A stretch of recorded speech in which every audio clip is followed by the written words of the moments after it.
Ya, genial. Hoy día es la última dirigida antes del parcial, así que va a ser una dirigida corta porque seguro tienen que repasar.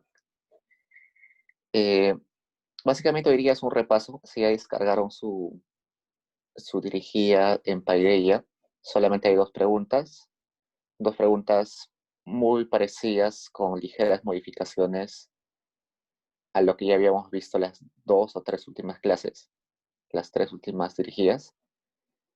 Así que empecemos. Es solamente un repaso al de hoy. Buenas tardes, Andrea. Ok, entonces voy a utilizar las diapositivas o los slides que utilicé en la sesión pasada porque mi lápiz del iPad murió a mitad de la sesión anterior. Así que espérenme.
Ok, en el ejercicio 1 tienen el siguiente texto.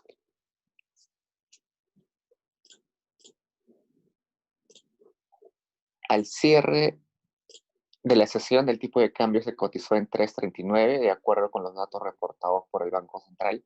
Esta cifra representa un alza frente al 3.37 registrado en la jornada de lunes. Un analista de Calpa nos dice que el precio del dólar inició la jornada en 3.39. A eso a las 10 de la mañana estaba alrededor de 3.40, luego tuvo una tendencia gradual a la baja. Para Luis Eduardo Fallen, analista senior de Rich de Intelijo, la depreciación de la moneda local se explica más por el impacto del comportamiento de los mercados internacionales que por la coyuntura política peruana. Entonces, esa es el típica noticia que van a ver en Semana Económica o en el comercio, en la parte de portafolio y todos esos artículos especializados en economía. Entonces, las preguntas que nos da la dirigida nos pide comparar el efecto de esa noticia, es decir, de un aumento del tipo de cambio, porque nos dice que durante el día ha habido un alza, hubo una alza ligera del tipo de cambio. Nos queremos analizar cómo afecta un alza del tipo de cambio, pero diferenciando si la economía funciona en precios flexibles o en una economía tipo SLM típica como hemos visto en las últimas clases. En su PDF dice precios fijos, debería decir precios flexibles. Entonces, recordemos que en precios flexibles, que está mal, en su slide está mal, es precios flexibles. En los precios flexibles nos decía que la producción está dada, es una producción constante, por tanto, este Y deja de ser endógena y se vuelve exógena. Entonces, tiene la pantalla que dice fijos, pero debería ser flexibles. No puedo utilizar el lápiz, así que estoy mostrando solo acá. Entonces, recordemos las clases de precios flexibles. Ahí solamente teníamos una ecuación de equilibrio, que era la ecuación de equilibrio de R. R se determinaba por los parámetros autónomos, como el consumo autónomo, la inversión autónoma, el gasto del gobierno autónomo, el PBI foráneo, el tipo de cambio, ese PBI constante, que podría ser leída de algún modo como el PBI potencial. No necesariamente, solamente estamos hablando que hay una rigidez en esa producción. Por la propensión marginal a consumir, por el tipo de cambio, por las sensibilidades ante cambios en la tasa de interés, en la sensibilidad de las exportaciones frente a las importaciones, sensibilidad de las exportaciones, de la sensibilidad de la tasa de interés frente de la, de la inversión frente a la tasa de interés. Entonces nos quedaba al final, y lo pueden revisar en la dirigida que hicimos sobre precios flexibles, nos queda esa expresión de R. Entonces, nuestra única endógena era R.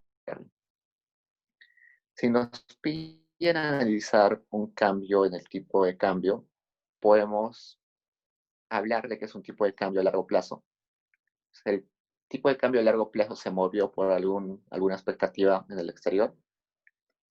Eso afecta directamente por identidad, tipo de cambio. Eh, sí, también está la sensibilidad del tipo de cambio. Y también la tasa de interés internacional, la sensibilidad ante las discrepancias entre tasa de interés nacional e internacional. Entonces, este aumento del tipo de cambio va a favorecer a los exportadores. Los exportadores van a recibir más soles cuando vayan a transformar los dólares que les pagan por sus productos. Aumentar las exportaciones netas por identidad también. Al ser las exportaciones netas partes de la demanda agregada, aumenta la parte agregada. La demanda agregada se genera una discrepancia, entonces la demanda agregada es mayor a la producción, pero la producción es constante, así que no podemos modificar la producción. La única forma de desfogue de esta economía para corregir esta discrepancia o este desequilibrio es que se aumente el tipo de cambio.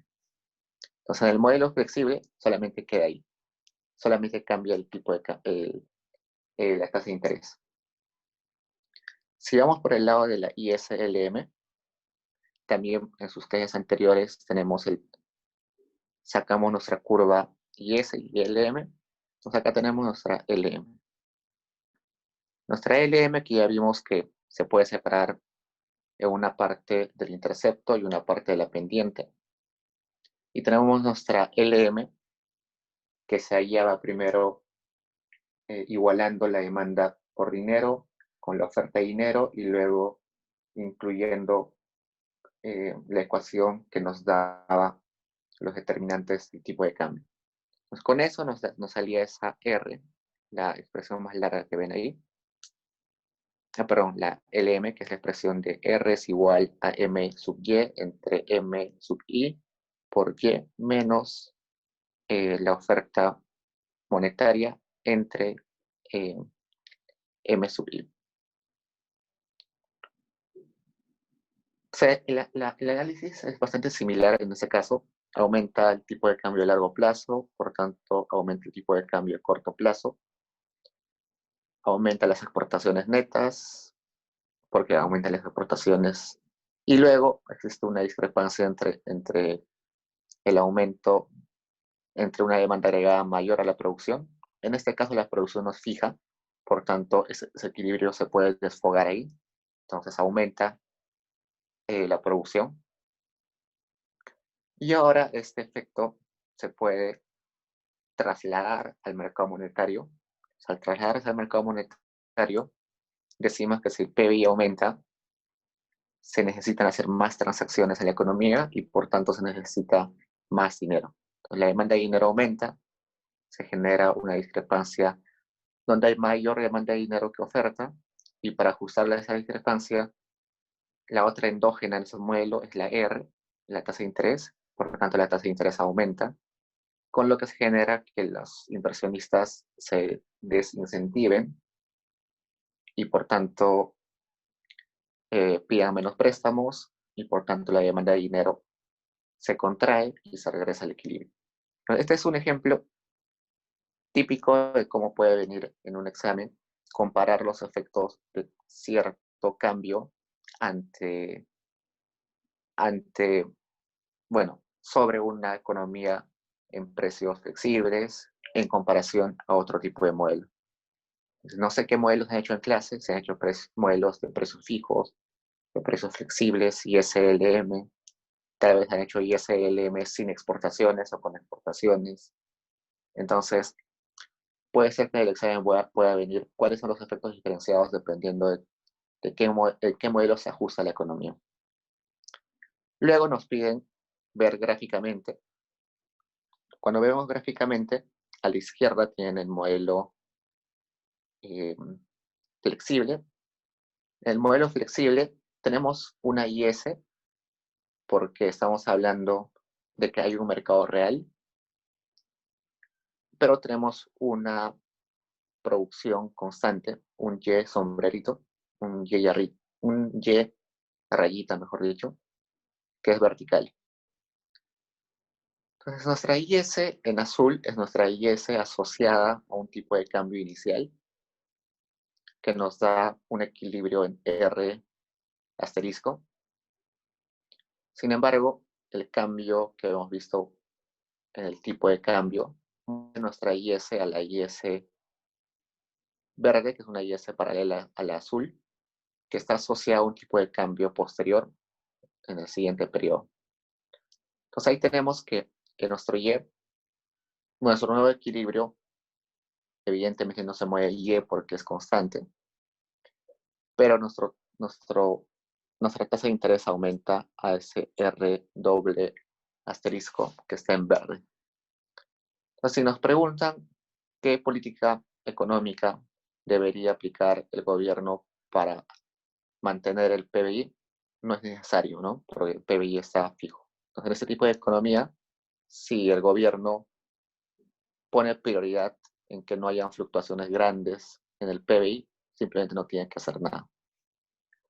Sin embargo, en el modelo IS, que es el que ven a la derecha, sí hay la posibilidad de aplicar política monetaria o fiscal. Entonces, primero veamos el efecto del choque y luego el efecto de una respuesta de política. En el punto A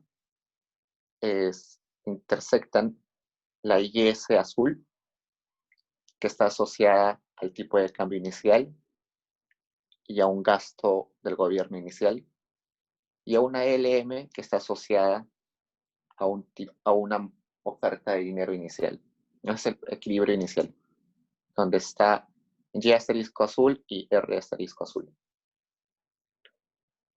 Sucede de improviso un cambio del tipo de cambio y el nuevo equilibrio sería el punto B, donde no se ha movido nuestra LM, porque todavía no ha reaccionado el gobierno, pero sí se ha movido nuestra IS paralela a la azul. Ahora tenemos una verde, que es la IS asociada al cambio en el tipo de cambio, pero con el gasto del gobierno todavía inicial, sin responder.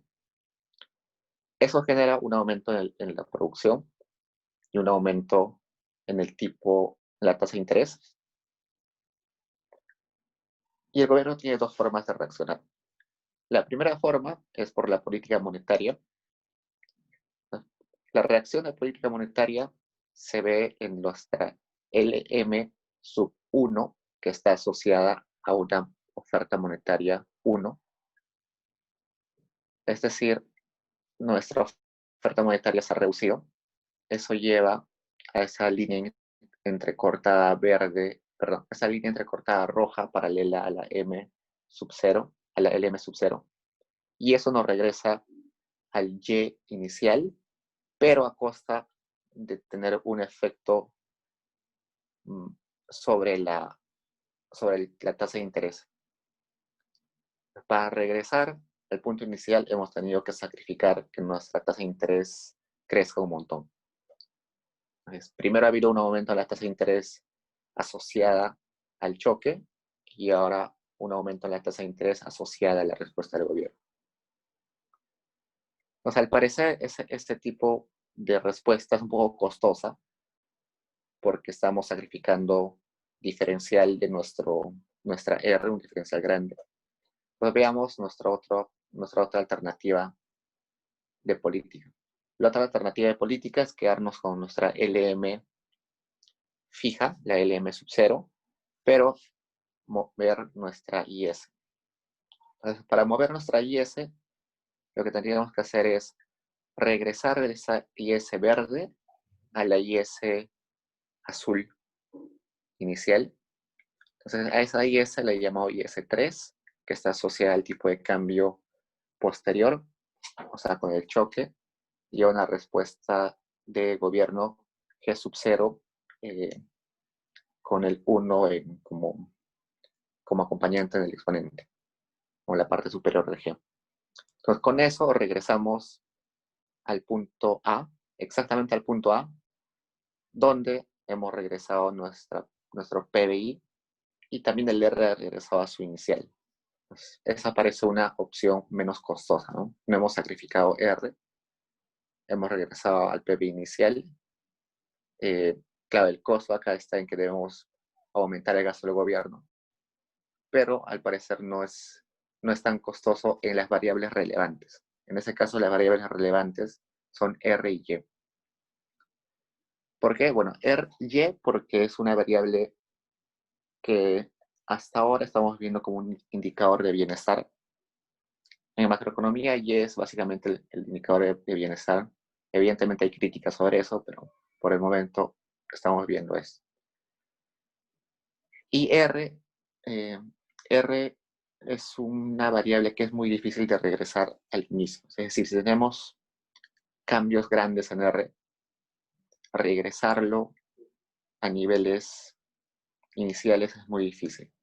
Entonces, si tenemos ese doble efecto sobre R, si en algún momento queremos hacer una política contractiva, es decir, reducir R para impulsar la economía, se va a hacer mucho más difícil si está en un nivel alto.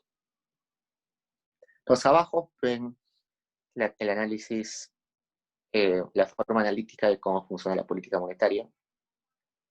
La política monetaria, en este caso, es reducir la masa monetaria, que reduce la oferta monetaria, se crea una discrepancia entre mayor demanda de dinero que la oferta de dinero. Eso se ajusta endógenamente con un aumento de la tasa de interés. Eso se traslada al mercado real, reduciendo la inversión, que reduce la demanda agregada, generando que la demanda agregada sea menor a la producción y la producción se ajusta reduciéndose. Y la alternativa de política fiscal es reducir el gasto del gobierno, que reduce la demanda agregada, generando la discrepancia de que la demanda es menor a la producción. La producción se debe ajustar endógenamente. Eso se traslada al mercado monetario, donde la demanda de dinero debe reducirse porque al tener menos PBI necesitamos menos transacciones, generando que la demanda sea menor a la oferta de dinero y endógenamente se tiene que mover R. Entonces, esta comparación tiene un efecto muy parecido a lo que hemos visto en las clases anteriores, pero lo interesante es en la pregunta 2. En la pregunta 2 de su dirigida,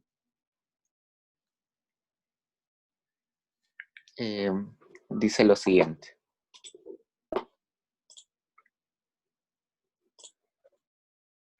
Supongamos que la economía peruana puede representarse por un modelo del tipo ISLM, en donde interactúan los mercados de bienes y el mercado de dinero. Tenemos que la demanda agregada está dependiendo de un consumo autónomo, de la propensión marginal a consumir multiplicado por el ingreso disponible, más la inversión autónoma, menos la multiplicación de la sensibilidad de la inversión frente a cambios de la tasa de interés por la tasa de interés, más el gasto autónomo del gobierno, y nos dice que la oferta de dinero en términos reales es igual a la demanda de dinero, que depende del PBI y de la tasa de interés. Hasta ahí tenemos un modelo más o menos típico. No tenemos sector externo. Lo estoy quitando simplemente para que se vea más sencillo el modelo. Y lo demás es prácticamente lo mismo que vimos. Pero ahora viene lo distinto. En este modelo, el gasto público es exógeno, lo que es equivalente a decir que el déficit fiscal es endógeno, que el gobierno o que el país tiene una capacidad ilimitada de contraer deuda pública. Entonces, en el modelo que teníamos inicialmente, no hablábamos del déficit fiscal porque no teníamos una regla de déficit. Solamente gastábamos, no nos importaba qué pasaba con el déficit. Estábamos en superávit o en déficit, no nos interesaba. Entonces, por tanto, veíamos un G sub 0 sumamente exógeno. No dependía de nada, solo dependía, eh, eh, puede depender, por ejemplo, de un presupuesto ya esté planificado por años y no se pueda mover. Y si, por ejemplo, el gobierno necesitaba hacer una política expansiva y que necesitaba aumentar su gasto, teníamos que el gasto, el G sub 0 aumentaba para contrarrestar cualquier gasto. Estábamos asumiendo que esa respuesta era limitada, no tenía restricciones. Entonces, por ejemplo, veíamos de que, no sé, un cambio en el tipo de cambio internacional generaba una caída de la demanda agregada y una de las alternativas del gobierno era quizás aumentar el gasto público. Pero el gasto público tiene limitantes que no están considerando este modelo. Entonces, eso es lo que viene en el siguiente párrafo. En el Perú, la política fiscal está supeditada a la Ley de Responsabilidad y Transparencia Fiscal, por la cual hay un límite al déficit fiscal como un porcentaje del PBI, lo que significa que el gasto público G, que podemos llamarlo no financiero, porque es un gasto corriente en sueldos, en salarios, en infraestructura, ese gasto G es endógeno, tal como se deduce de la siguiente ecuación. Esa ecuación que tienen ahí la pueden despejar, despejen G a un costado y le va a salir que G, es decir, el gasto, depende primero de la recaudación de TY. Mientras más recaudación haya, más gasto hay, pero depende inversamente de ese RB sub G. El R es la tasa de interés y ese BG es la deuda pública que tiene el gobierno inicialmente. Entonces, todos los periodos que a inicio de año, el gobierno empieza con un stock de deuda pública, un stock que tiene con acreedores nacionales o extranjeros. Y cada año tiene que pagar impuestos. Tiene que pagar impuestos para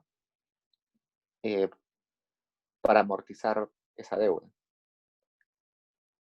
Entonces, si por ejemplo la tasa de interés de esas deudas públicas es alta, gran parte de la recaudación se va a ir a pagar esos intereses a los acreedores del Estado y no a hacer gasto en infraestructura o gasto en salarios, que es el G que teníamos típicamente.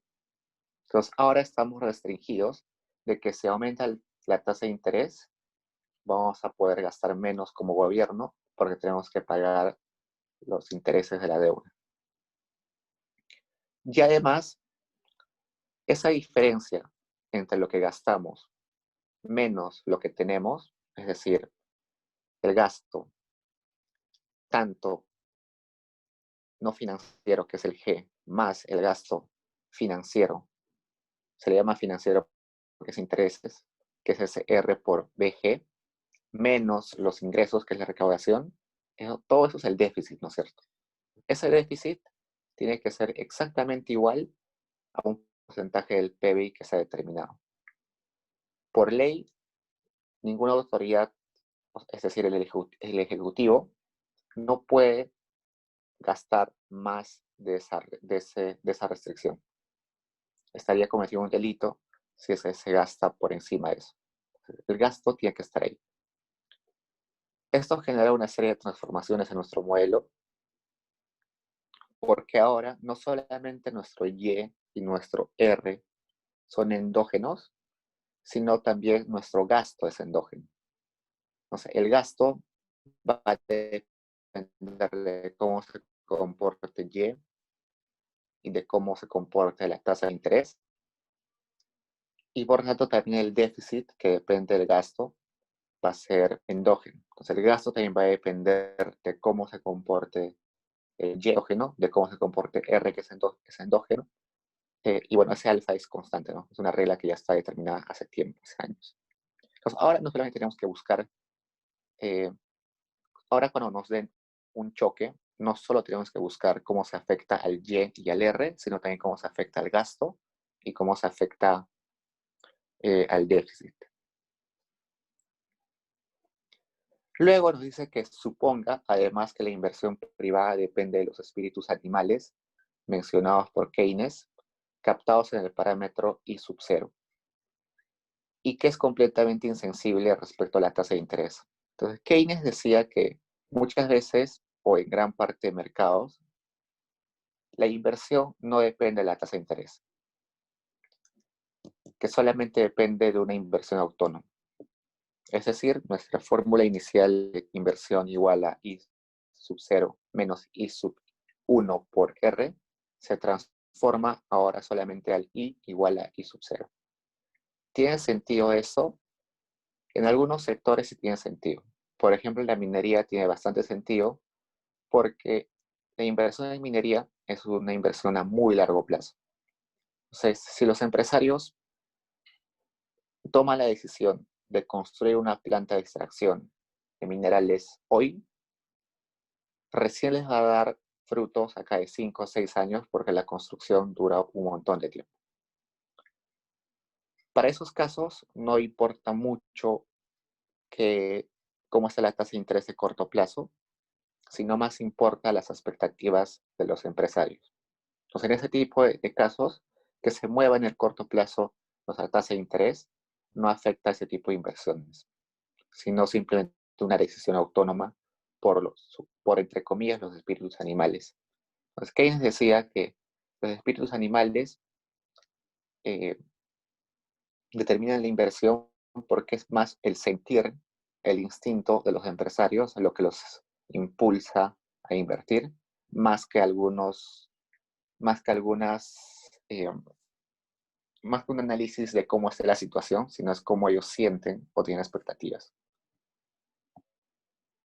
Eh, entonces, y bueno, y luego Marx, por ejemplo, dice que estos espíritus animales son quizás una de las inestabilidades del capitalismo, ¿no? Porque estos espíritus animales, los inversionistas, al ser tan sensibles, porque son expectativas, ¿no? Entonces, ¿cómo se sienten?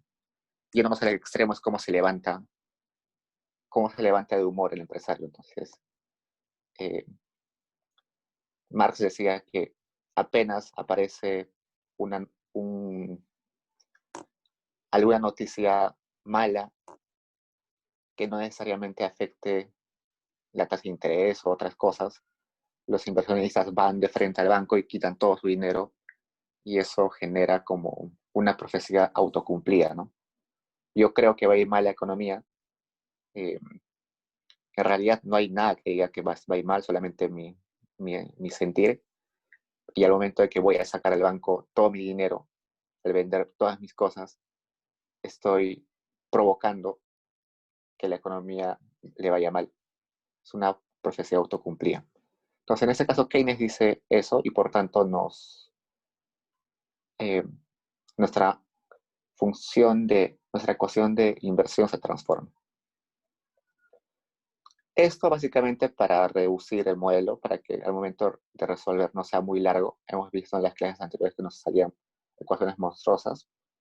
Y encima ahora estamos aumentando una ecuación para G que es larga. Entonces no tiene sentido complejizar más. Y luego nos dice, en este modelo reformulado, ¿cuál es el efecto de una elevación en la tasa impositiva sobre la producción, la tasa de interés, el déficit fiscal y el gasto público no financiero. Presente su respuesta gráfica, analítica y matemáticamente. Y luego nos va a decir, asuma que 1 menos c multiplicado por 1 menos c menos alfa es positivo. Esta restricción o este supuesto nos va a ayudar que al momento de hacer la matemática tengamos un signo determinado. Nos va a salir como un resultado ambiguo. Si metemos este supuesto, nos va a salir un resultado ya más preciso. Entonces, empecemos analíticamente. En la pantalla ven que un aumento en T tiene dos canales en el mercado de... Sí, acá Frank me dice que si el B0 y el B1 son los mismos en la sensibilidad de la renta, sí. El B0 sería como el I sub 0 y el B1 sería el I sub 1. Pues hay dos efectos en el mercado real cuando aumenta la tasa impositiva. Uno, que afecta al consumo. Al aumentar el impuesto, el ingreso disponible disminuye, las familias tienen menos para gastar y por tanto el consumo se reduce. Eso reduce la demanda agregada. Pero por otro lado, que aumente la tasa impositiva también provoca que nuestro gasto pueda crecer. Al aumentar la recaudación, porque ahora el gasto depende de la recaudación en parte, aumenta el gasto del gobierno y por tanto aumenta la demanda agregada. Entonces tenemos dos efectos contrarios. Por un lado, disminuye la demanda agregada y por otro lado, aumenta la demanda agregada. Por el momento no se puede ver cuál de los dos va a ganar, pero vamos a ver luego en la parte matemática que va a ganar la demanda, el aumento de la demanda agregada. Entonces, pueden hacer como dos líneas de tiempo, una en la que gana la demanda agregada y otra en la que la demanda agregada disminuida es la que gana. Pues, yo ya sé porque ya he hecho el modelo, la matemática, que va a ganar la demanda agregada. Por el momento solamente veamos ese camino. Entonces, aumenta la demanda agregada, se genera una discrepancia entre mayor demanda que producción. La G sigue siendo endógena, así que se ajusta aumentando la producción. Y al aumentar la producción va a generar tres efectos. Un efecto en el mercado monetario, que es este efecto de que como está aumentando la producción, va a aumentar la demanda agregada, porque hay más transacciones, por tanto hay más demanda de dinero que oferta de dinero. Endógenamente va a aumentar la tasa de interés, pero ahora ya no nos quedamos solamente en eso, porque este efecto en el aumento de la tasa de interés va a afectar al gasto del gobierno. ¿Por qué? Porque el gasto del gobierno depende también de cuánto tengamos que pagar en intereses a nuestros acreedores. Entonces, si aumenta la tasa de interés, aumenta lo que tenemos que pagar como amortización a nuestra deuda pública. Entonces, parte de la recaudación va a tener que irse a pagar estos intereses y nos va a quedar menos para el gasto público. Entonces, el gasto público se va a reducir en parte.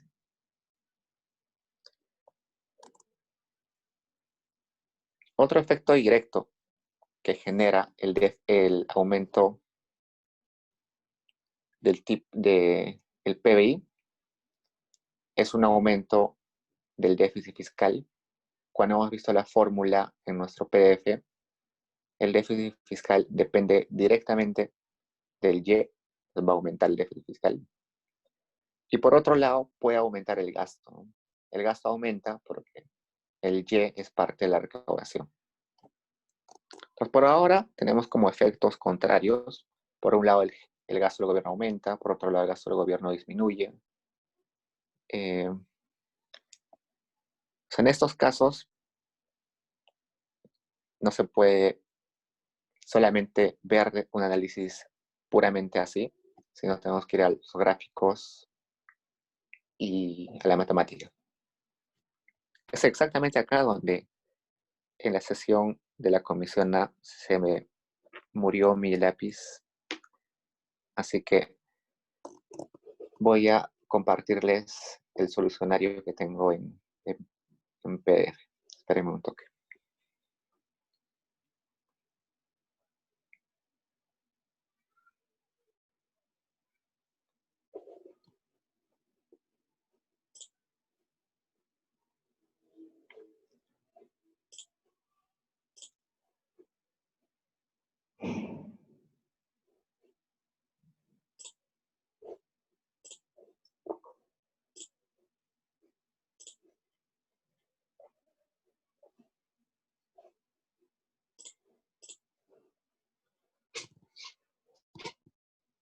Entonces acá tienen lo que había desarrollado con ustedes ahorita en la parte analítica, los efectos que ya expliqué. Y esta sería la respuesta gráfica. Entonces nuestra LM no se ha movido por nada, no tiene por qué moverse, no se ha movido la oferta monetaria, entonces no tiene por qué moverse. Pero nuestra IS se mueve porque estamos moviendo el impuesto. Entonces inicialmente nuestro punto de equilibrio era A0, con una IS asociada a la tasa impositiva inicial. Y si revisamos nuestra curva IS, vemos que el T está en el intercepto. No, solamente está en la pendiente. En este caso se va a mover la pendiente. En este caso la pendiente se va a quedar menos empinada con el mismo intercepto, así que va a tener esa forma más echada. Al momento de graficar eso nos va a salir un punto A1, donde el PBI está aumentando, la tasa de interés está aumentando, que es más o menos lo que nos decía la parte analítica. En la parte analítica nos está diciendo que Y aumentaba, ahora ya está claro que Y aumenta, y que la tasa de interés también aumenta.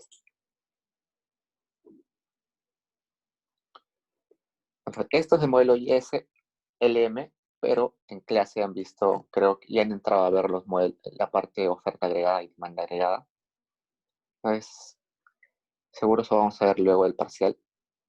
Pero cuando proyectamos este equilibrio, bueno, el primer equilibrio que sería este A sub 0, lo proyectamos acá, podemos hallar nuestra demanda agregada. La demanda agregada es simplemente la relación entre el precio y el PBI. Cuando tengamos nuestro equilibrio de A sub 0, vamos a tener un equilibrio, al tener nuestra ecuación de equilibrio de Y, ese Y va a tener entre sus determinantes el P. Simplemente despejamos el P en función de y así graficamos nuestra demanda agregada. Igual en el siguiente punto, en el siguiente equilibrio A sub 0, hacemos lo mismo, despejamos nuestro P en función de y se grafica la demanda agregada. Entonces, esas demandas agregadas también van a estar en funciones de los T's, el T primero, el T inicial y luego el T posterior. Se generaría un nuevo equilibrio. En este caso, como estamos hablando todavía de un precio fijo, que eso va a cambiar después, vamos a decir que la oferta agregada es constante. Eso por el momento no creo que sea muy relevante porque recién van a empezar a hacer en clases según lo que he visto en sus diapositivas. Lo único que nos dice es de que podemos trasladar nuestros equilibrios ISLM a un análisis de ofertas agregadas y demandas agregadas. Luego, la parte matemática, cuando ustedes, como no tengo lápiz ahorita porque murió, pueden hacer la matemática. La diferencia ahora es que no solamente vamos a buscar el delta Y y el delta Y, eso era lo que buscábamos cuando teníamos cualquier choque en las clases anteriores, solamente buscábamos delta Y y delta Y, sino ahora vamos a buscar delta déficit fiscal y delta G. Entonces, la forma matemática de solucionar es la misma. Agarramos nuestra IS, nuestra LM, despejamos, no sé, R en cada uno de ellos, igualamos los dos R's. Al igualar esos dos R's, nos va a salir una ecuación grande donde la única endógena va a ser Y. Ese Y de equilibrio va a tener una serie de determinantes donde las diferenciamos respecto a T y nos va a salir esta expresión de acá. Que evidentemente todas las expresiones ahí, como 1 menos C es positivo, el parámetro beta y es positivo, este Y sub 0, para resumir, va a ser el ingreso autónomo más el consumo autónomo, menos la inversión por la deuda, que también va a ser todo eso positivo. El K, que es el multiplicador, va a ser también positivo. Todo va a ser positivo y por tanto nos dice que ante un aumento del impuesto va a haber un aumento en Y. Esto es bastante interesante porque en otros casos hemos visto que era posible que un aumento en T pueda reducir el PBI, ¿no? Puede ser que en algunos ejemplos, no sé si los hemos visto o en algún libro, puede suceder que un aumento en T pueda reducir el Y porque reduce el ingreso disponible de las familias, pero en este caso, como el T también impulsa el gasto del gobierno, acá tenemos un efecto positivo. Luego, con nuestra ecuación de Y de equilibrio, podemos reemplazar esa ecuación de Y de equilibrio en nuestra IS o nuestra LM. En cualquiera de las dos nos va a dar una misma expresión. Esa expresión va a ser una expresión de R, o en este caso I de equilibrio, que solamente va a estar en función de parámetros. Entonces, diferenciamos eso respecto a T, y nos va a salir la siguiente expresión. Igual, la expresión es muy similar al caso del Y, solamente cambia, creo, este B sub 1 y este B sub 0, nada más. Esto por lo tanto también va a ser positivo. Un aumento de la tasa impositiva va a aumentar la tasa de interés.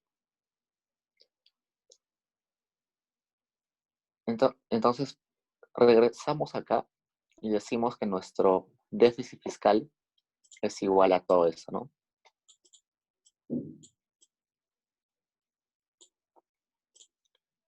¿Dónde estamos? Ya, acá tenemos esta ecuación 3 que dice ahí. Si despejamos G a un costado, nos va a salir que G es igual a alfa Y más TY menos IBG. Entonces, en esta ecuación podemos reemplazar, por ejemplo, Y de equilibrio. Ya teníamos nuestra ecuación de Y de equilibrio que hemos sacado hace un rato. Reemplazando eso ahí con la ecuación de R de equilibrio, nos va a salir un G de equilibrio.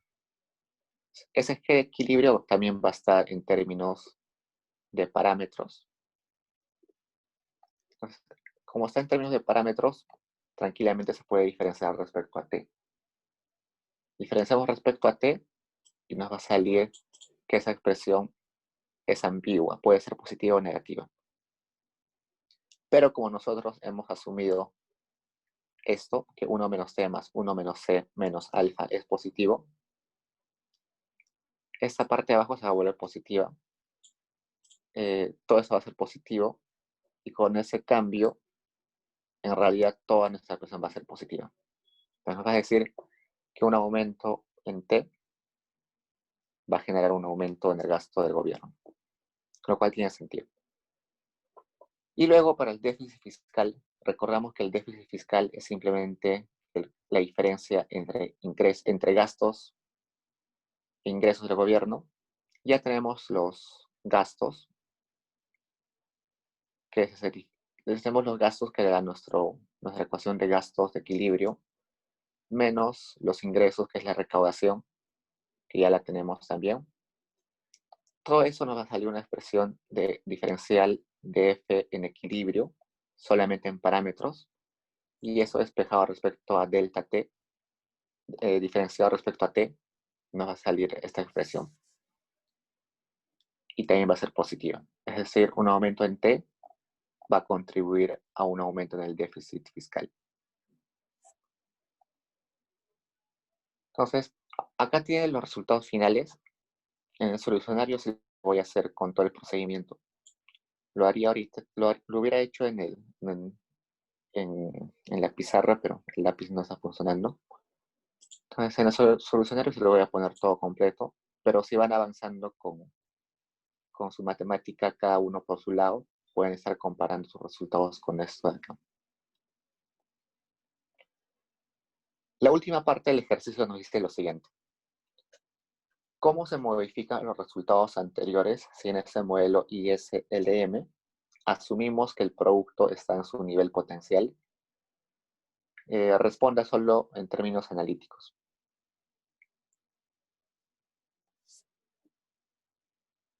Entonces ahora parece más un modelo de precios flexibles, ¿no? Donde tenemos un Y constante. Si tenemos un Y constante, nuestro Y ya no es una endógena, sino es una exógena. Entonces veamos el efecto. El efecto inicialmente es muy parecido a lo anterior, hasta acá, hasta donde estoy seleccionando. Es básicamente lo mismo. Un aumento en T genera por el lado del consumo una caída del consumo porque se reduce el ingreso disponible, por tanto cae la demanda agregada. Y por otro lado, al ser parte el T de la recaudación y al ser el G dependiente de la recaudación, aumenta el G y por tanto aumenta la demanda agregada. Acá ya hemos visto que la demanda agregada va a aumentar, entonces acá ya sabemos que el neto es demanda agregada aumenta. Se genera la discrepancia de que hay mayor demanda que producción. Sin embargo, acá no puede haber un ajuste por el Y, porque el Y ya no es endógeno. La única forma de que eso se ajuste es por la tasa de interés. Entonces, en este caso, la tasa de interés va a aumentar para que supuestamente la economía se enfríe. Entonces, si la economía se enfría, la demanda de la economía se va a reducir. Entonces, las personas ni las empresas van a buscar prestarse, por tanto, no van a gastar lo que pensaban gastar en el futuro. Entonces, la economía se enfría, la demanda cae y se vuelve de equilibrio. Este aumento de la tasa de interés afecta, por un lado, al gasto, porque ahora, como tenemos que pagar intereses a nuestros acreedores por la deuda que tenemos, gran parte de nuestra recaudación se va a ir a pagar esos intereses y nos va a quedar menos para gastar. Entonces ahí aparece nuestro G negativo, nuestro G que se rehúsa. Por otro lado, ese cambio en la tasa de interés tiene que trasladarse al mercado monetario. O sea, el mercado monetario, al aumentar la tasa de interés, va a disminuir la demanda de dinero. Las empresas van a necesitar menos dinero, no se van a apresar. Y por tanto, va a haber una demanda de dinero menor a la oferta de dinero. Pero en este caso, no puede haber un desfogue por el lado de la tasa de interés, porque la tasa de interés ya se está determinando en el mercado real. Entonces, si la tasa de interés se determina en un mercado, no se puede determinar en otro mercado. Si no, entraríamos en un círculo en un bucle eterno que no podremos cerrar el modelo. O sea, en este caso, la única forma de que nuestro modelo se cierre y se regrese a un equilibrio es que nuestro precio se mueva.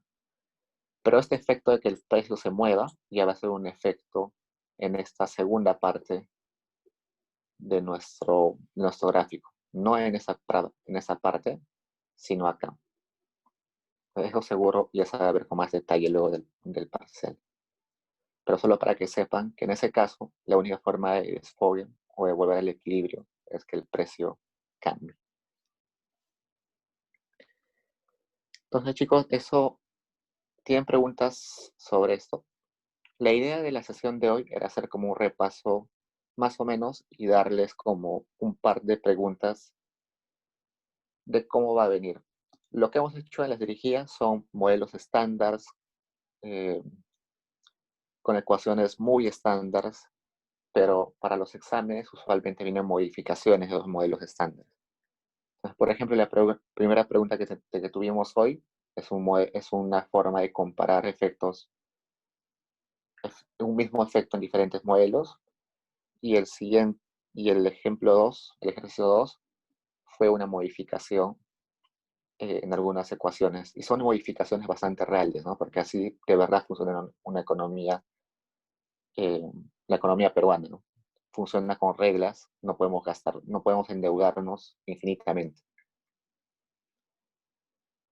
Entonces, ese era el objetivo, darles un par de ejemplos de cómo se trata de evaluar usualmente en macro. ¿Tienen preguntas, chicos? Profesor, en la pregunta 1, ¿podría regresar, por favor? Ya. Acá tengo la...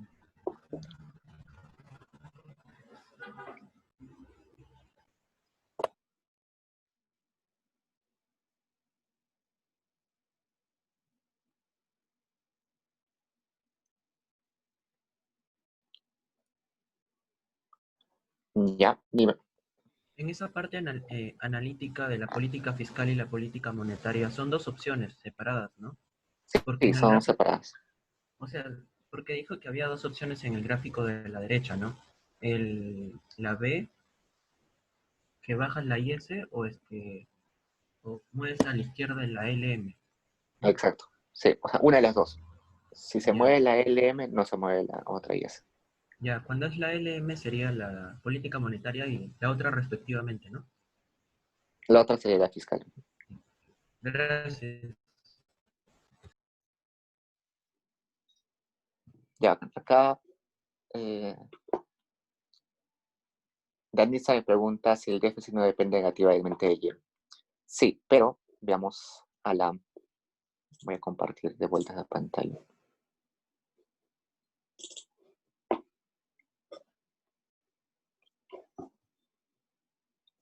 Pero veamos acá. En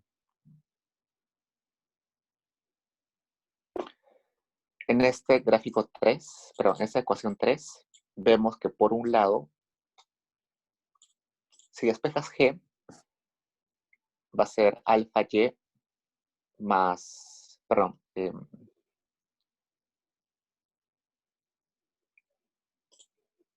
espérame.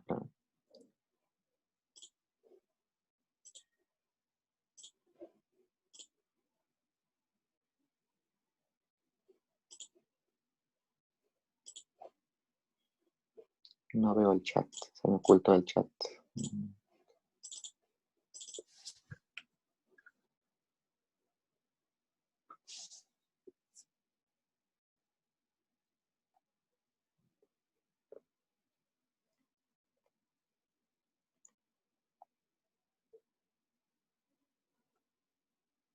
Ah, Danisa me pregunta, ¿el déficit no depende negativamente de Y? A ver, ¿qué es lo que hemos hecho?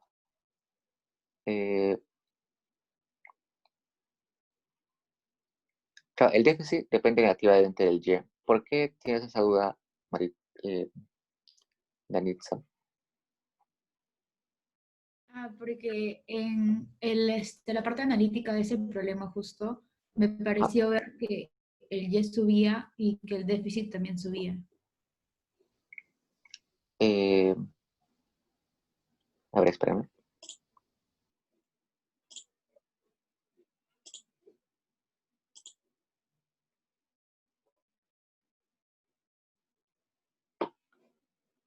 Sí, sí, ahí el Y sobre. Ah, por ahí. A ver, acá. Yes, sir. Entonces ahí debe estar negativo, entonces. Tienes razón. Sí, ese es negativo. Ahí me equivoqué. Ese es el signo negativo. Exacto. Gracias por la corrección. Eso lo voy a cambiar para el escenario. No se preocupe. ¿Más preguntas, chicos?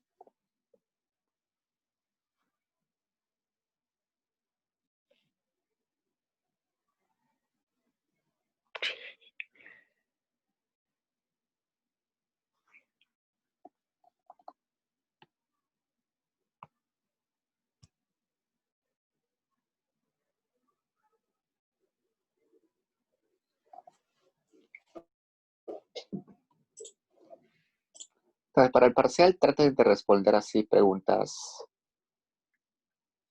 cambiando ligeramente algunas ecuaciones. La clase anterior les di algunos ejemplos de cómo usualmente cambian las ecuaciones. Y creo que he visto algunos chicos en días anteriores revisando exámenes parciales que me estaban preguntando algunas cosas. Así que creo que el examen va a ser solamente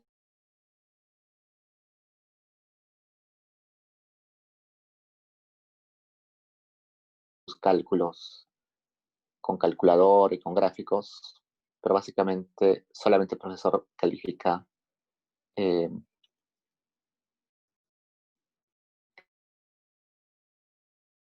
la alternativa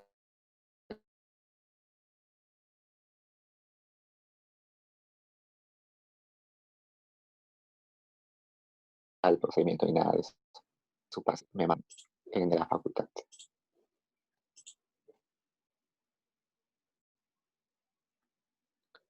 Bueno, si no hay preguntas, chicos, durante la semana o durante 2 días estoy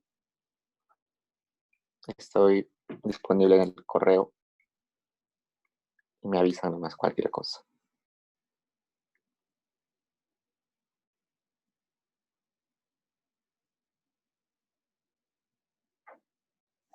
Ok, chicos, la sesión de hoy debería ser corta por indicaciones del profesor para que tengan tiempo para repasar su teoría.